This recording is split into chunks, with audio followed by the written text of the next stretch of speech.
को हाँ साफ आ सॉरी, रही है। मेरी एक्चुअली तबीयत ठीक नहीं है, मैं लेट हो गया थोड़ा क्लास ज्वाइन करने में। चलिए शुरू करते हैं। हो गया टॉपिक ये रहा।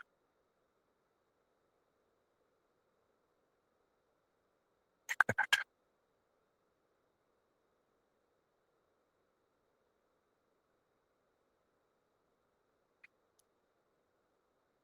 ये हमारा एक कॉन्स्टिट्यूशनल बॉडी है, संवैधानिक संस्था है। भारत के महान्यायवादी और राज्य के महाधिवक्ता अटॉर्नी जनरल ऑफ इंडिया और advocate general of the state ये राज्य में होते हैं। मोटे तौर पे बताऊं तो इन दोनों का काम एक ही है, बस अटॉर्नी जनरल भारत सरकार के होते हैं, एडवोकेट जनरल राज्य सरकार के वकील होते हैं ये दोनों। और ये वरिष्ठ वकील होते हैं, सीनियर होते हैं। वर्तमान में भारत के जो ये महान्यायवादी भारत के महान्यायवादी हैं, अटॉर्नी जनरल है, वो श्री आर वेंकटा रमानी है। आर वेंकटा रमानी को 2022 में 16वें न्यायवादी के रूप में नियुक्त किया गया। थोड़ा ध्यान रखिएगा इस बात को।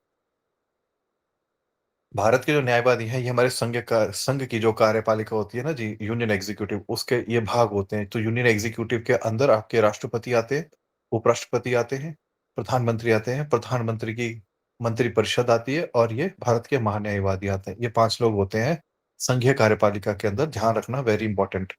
मैं रिपीट कर देता हूँ। संघीय कार्यपालिका के अंदर ये 5 लोग होते हैं: राष्ट्रपति, उपराष्ट्रपति, प्रधानमंत्री, प्रधानमंत्री की मंत्रिपरिषद मीन्स केंद्रीय मंत्रिपरिषद, और ये अपने ये न्यायवादी, भारत के महान्यायवादी। ये 5 होते हैं। इसको नोट कर लेना, क्योंकि इस स्लाइड में ये चीज मैंने लिखी नहीं है कहीं पर भी। संविधान के अनुच्छेद 76 के अंदर भारत के महान्यायवादी के पद के बारे में बात की गई है, तो इनका आर्टिकल नंबर इंपॉर्टेंट है। इनकी नियुक्ति जो है वो राष्ट्रपति द्वारा की जाती है, और मंत्रिपरिषद, संघ का जो मंत्रिपरिषद है वो सलाह देता है। क्योंकि ये सरकार के एडवोकेट है, तो सरकार डिसाइड करती है कि हमने किसको अपना एडवोकेट बनाना है। अच्छा, उनका सिस्टम ऐसा होना चाहिए महान्यायवादी का, कि वो सर्वोच्च न्यायालय के न्यायाधीश नियुक्त किए जाने के बराबर योग्य हों। उनका लेवल ऐसा होना चाहिए नॉलेज का, एक्सपीरियंस का, कि वो सुप्रीम कोर्ट के जज अपॉइंट किए जाने के लेवल के बराबर हो, योग्य हों। ठीक है जी। वह भारत के नागरिक होने चाहिए, और राष्ट्रपति की राय में 5 वर्षों तक वो किसी उच्चतम न्यायालय का न्यायाधीश रहे हों, या 10 वर्षों तक किसी उच्च न्यायालय हाई कोर्ट के अंदर एडवोकेट अधिवक्ता रहे हों। ठीक है जी, बस इतना ही ध्यान रखिएगा। पदावधि के बारे में बात करूं तो, अच्छा, तो हमारे भारतीय संविधान में ना जी, क्योंकि इनकी पोस्ट जो है वैसे तो ये संविधान के अंदर मेंशन है, पर ऐसा इनका कुछ मेंशन नहीं है इनका कब तक ये इनका पद होता है, जैसे 4 साल, 3 साल, 5 साल। क्योंकि अमूमन आप देखेंगे तो ये भारत सरकार के वकील होते हैं सबसे बड़े। तो ये तब तक ही रहते हैं जब तक कि वर्तमान में वो केंद्र सरकार होती है। ये जो चला है ना जी, प्रथा चली है, वो यही है। तो संविधान ने ऐसी को पदावधि जो है वो निश्चित नहीं किया है। अगर इनको हटाना हो तो इसके जो प्रोसीजर है, जो प्रक्रिया है और जो आधार है, वो भी संविधान में कहीं मेंशन नहीं है। ये राष्ट्रपति की जो प्रसन्नता है उसके ऊपर आधारित है जी, वो कब उनको रिमूव करना है। ठीक है, कभी भी हटाए जा सकते हैं, वो डिपेंड करता है। अब देखो, अगर कोई व्यक्ति अच्छे से परफॉर्म करेगा तो उसको कंटिन्यू करेंगे, वो नहीं है लगता कि नहीं कर पा रही है वो, या कुछ और गड़बड़, करप्शन हो गया, कुछ भी होगी, तो उनको हटाया भी जा सकता है। या फिर महाधिवक्ता जो है भारत के, वो त्याग पत्र भी दे सकते हैं। अच्छा, इनका कर्तव्य, मेन कर्तव्य ये है जी, भारत सरकार को ये कुछ कानूनी मामले होते हैं उनमें सलाह देना होता है, तो इनका सलाह देने का काम होता है। साथ ही भारत सरकार के जो भी कोर्ट केसेस सुप्रीम कोर्ट या हाई कोर्ट में चल रहे हैं, वहां पर जाके उन केसेस में पेश होना होता है। ठीक है, उस संदर्भ में। साथ ही राष्ट्रपति कोई सुप्रीम कोर्ट से कोई सलाह लेते हैं किसी कानूनी विषय के ऊपर, जब राष्ट्रपति को उच्चतम न्यायालय से कोई, सुप्रीम कोर्ट से कोई एडवाइस लेनी होती है, सलाह लेनी होती है, तब यही जाते हैं, यही कम्युनिकेट करते हैं। ठीक है, यही बात जो है पालना, ये लिखा ना जी इसमें, कि जैसे राष्ट्रपति द्वारा उन्हें सौंपे गए कानूनी प्रक्रिया के अन्य कर्तव्यों का पालन करना होता है। जैसे अगले पेज पर है, जैसे जो मैंने अभी बोला ना जी, सर्वोच्च न्यायालय और उच्चतम न्यायालयों में ये भारत सरकार से संबंधित मामलों में जो है वो सरकार का पक्ष रखने के लिए जाते हैं, उपस्थित होते हैं। और अनुच्छेद 143 जो मैंने बताया आपको, राष्ट्रपति जो है सर्वोच्च न्यायालय से परामर्श कर सकते हैं। ठीक है, तो ये आप थोड़ा देख लीजिएगा। अधिकार और सीमाओं की अगर मैं बात करूं भारत के न्यायवादी की, तो जी ये संसद के दोनों सदनों की कार्यवाही में भाग ले सकते हैं, संयुक्त बैठक में भाग ले सकते हैं, संसद किसी समिति के अंदर भाग ले सकते हैं जिसके वो सदस्य नामित किया गया हो, नॉमिनेट किया गया उनको, क्या भाई आप इस समिति के सदस्य, तो आप आइए मीटिंग के अंदर। वो वहां पर बोल सकते हैं, भाग ले सकते हैं, लेकिन वोट नहीं डाल सकते। उनको वोट डालने का अधिकार नहीं होता है, पार्लियामेंट से रिलेटेड किसी भी एक्टिविटी के अंदर भी वोट नहीं डाल सकते। साथ ही जैसे हमारे सांसदों को जो हमारे सांसद मेंबर ऑफ पार्लियामेंट हैं, उनको कुछ स्पेशल पावर्स और इम्यूनिटीज़ है, प्रतिरोधक क्षमता है, उन्मुक्तियाँ बोलते हैं, वो भी उनको वैसी मिली हुई हैं, जैसे कि एमपीज़ को मिलती हैं। साथ ही साथ ये मैं आपको यहाँ पे क्लियर कर दूँ, भारत के न जो न्यायाधिवक्ता है, ये कोई सरकारी नौकरी नहीं है, ठीक है? इनकी नियुक्ति की जाती है और इसी वजह से ये प्राइवेट प्रैक्टिस भी अपनी कर सकते हैं, ठीक है? ये अपनी प्राइवेट प्रैक्टिस कर सकते हैं, उससे वंचित नहीं रखा गया है। साथ ही लेकिन ये बात बड़ी इम्पोर्टेंट है कि ये भारत सरकार के खिलाफ किसी को सलाह नहीं देंगे, भारत सरकार के खिलाफ कोई केस है, उसमें वकील नहीं बनेंगे, उसमें सलाहकार नहीं बनेंगे, ये सब चीज़ें वो नहीं करेंगे। भारत सरकार की अनुमति के बिना किसी आपराधिक मामले के अंदर जो व्यक्ति अपराधी है, उसके बचाव में नहीं खड़े होंगे, ठीक है? वो नहीं होते हैं और भारत सरकार की अनुमति के बिना वो किसी कंपनी या निगम के डायरेक्टर या चेयरमैन के पद पर भी नियुक्ति स्वीकार नहीं करते हैं। बड़ी सिंपल सी बात है, आप इसको पढ़ेंगे तो हो जाएगा। साथ में है, भारत के एक सॉ इनके साथ ना जी एक सॉलिसिटर जनरल भी होते हैं। तो सॉलिसिटर जनरल और भारत के जो अतिरिक्त सॉलिसिटर जनरल हैं, ये महाधिवक्ता के साथ जो है वो मिलके काम करते हैं क्योंकि काम बहुत ज़्यादा होता है तो वर्क डिवीज़न होता है।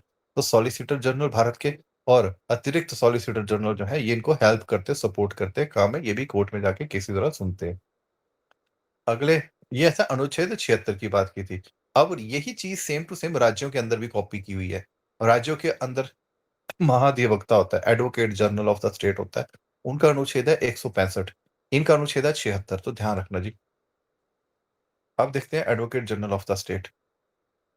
सेम टू सेम वही चीज़ें हैं, जो बातें मैंने पीछे बोली ना सेम वही है, पर सिर्फ़ इतना है कि इनकी नियुक्ति राष्ट्रपति करते हैं, ये सारी चीज़ें वही हैं।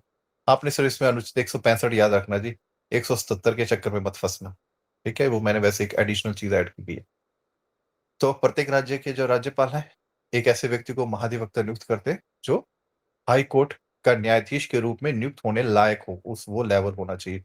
ठीक है? सेम वही चीज़ है। साथ ही महाधिवक्ता क्या है, राज्यपाल की इच्छा तक रहते हैं और ये राज्य सरकार के वकील होते हैं। तो जब तक राज्य सरकार है शक्ति में, पावर में, तब तक ये भी रहते हैं। इसको आप पढ़ना चाहें तो पढ़ सकते हैं, सेम वही चीज़ है कि वो विधानसभा में भाग ले सकते हैं, पर वोट नहीं कर सकते। समितियों में भाग ले सकते हैं, विधायी समितियों में। तो वो सारी चीज़ें इसके अंदर बताई गई हैं। अच्छा, महाधिवक्ता के पद के लिए क्या योग्यताएँ हैं जी? पहले तो भारत का नागरिक होना चाहिए, वो तो सबके लिए होती है। साथ में उच्च न्यायालय के न्यायाधीश के रूप में वो नियुक्ति के योग्य होना चाहिए, वो उनका लेवल होना चाहिए, ठीक है? साथ ही साथ वो कह रहे हैं अच्छा ये रिपीट हो गया नीचे भी लाइन बात के नाम साथ ही साथ होना चाहिए कि 10 वर्ष तक वो न्यायिक पद पर रहे हों या 10 वर्ष तक वो किसी हाई कोर्ट के अंदर एडवोकेट की तरह काम किया हो उन्होंने। 10 वर्ष तक या तो वो किसी हाई कोर्ट में जज के पद पर रहे हो या यहाँ पर यूँ कहा गया या फिर 10 वर्ष तक वो किसी हाई कोर्ट के अंदर एडवोकेट के रूप में काम किया गया। इनकी आयु 62 वर्ष से अधिक नहीं होनी चाहिए। ठीक है जी, ध्यान रखना इस चीज़ के अंदर।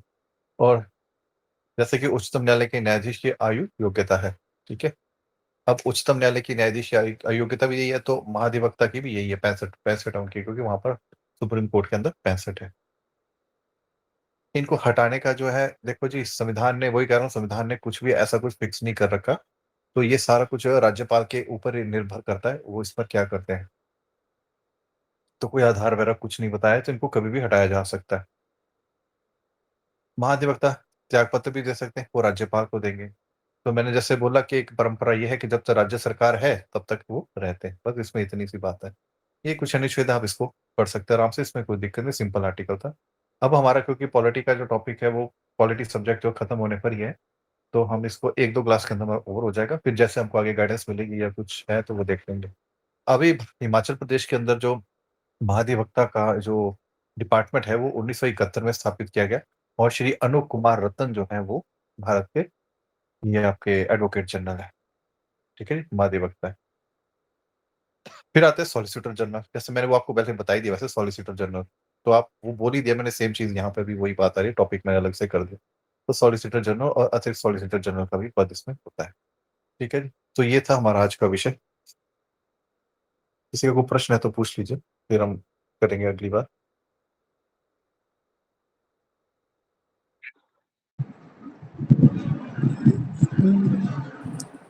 सर जो हिमाचल का बताया आपने 1971 में अनूप, ये तब का है या अब का है?